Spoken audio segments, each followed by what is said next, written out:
নবনির্বাচিত প্রধানমন্ত্রী তারেক রহমান আজ সচিবালয়ে তার প্রথম কর্মদিবস শুরু করেছেন। দিনের শুরুতেই তিনি ও তার মন্ত্রিসভার সদস্যরা জাতির শ্রেষ্ঠ সন্তানদের প্রতি শ্রদ্ধা জানাতে যান জাতীয় স্মৃতিসৌধে। তার আগমনকে কেন্দ্র করে স্মৃতিসৌধ এলাকায় ৩ স্তরের নিরাপত্তা ব্যবস্থা জোরদার করা হয়।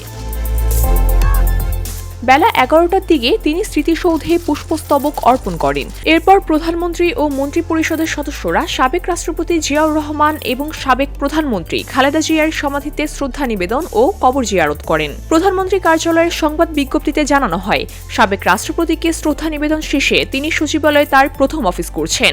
সেখানে মধ্যাহ্নের ভোজের পর বিকেলে অনুষ্ঠিত হবে মন্ত্রিসভার বৈঠক। নতুন সরকারের শপথ গ্রহণের পর এটি হবে প্রথম মন্ত্রিসভার বৈঠক, যা প্রশাসনিক কার্যক্রমে নতুন দিক নির্দেশনার বার্তা দেবে।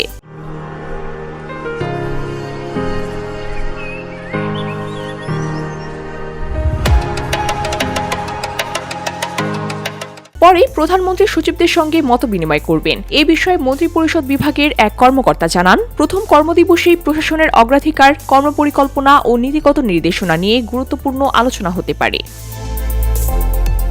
উল্লেখ্য, ত্রয়োদশ জাতীয় সংসদ নির্বাচনে বাংলাদেশ জাতীয়তাবাদী দল নিরঙ্কুশ সংখ্যাগরিষ্ঠতা অর্জন করে সরকার গঠন করেছে। মঙ্গলবার জাতীয় সংসদ ভবনের দক্ষিণ প্লাজায় রাষ্ট্রপতি মোহাম্মদ শাহাবুদ্দিন নতুন প্রধানমন্ত্রী ও মন্ত্রিসভার সদস্যদের শপথবাক্য পাঠ করান। এর মধ্য দিয়ে দেশে নতুন সরকারের আনুষ্ঠানিক যাত্রা শুরু হয়। নতুন সরকারের প্রথম কর্মদিবসকে ঘিরে রাজনৈতিক অঙ্গনে ইতিমধ্যে সৃষ্টি হয়েছে ব্যাপক আগ্রহ ও প্রত্যাশা। VOD Bangla news desk.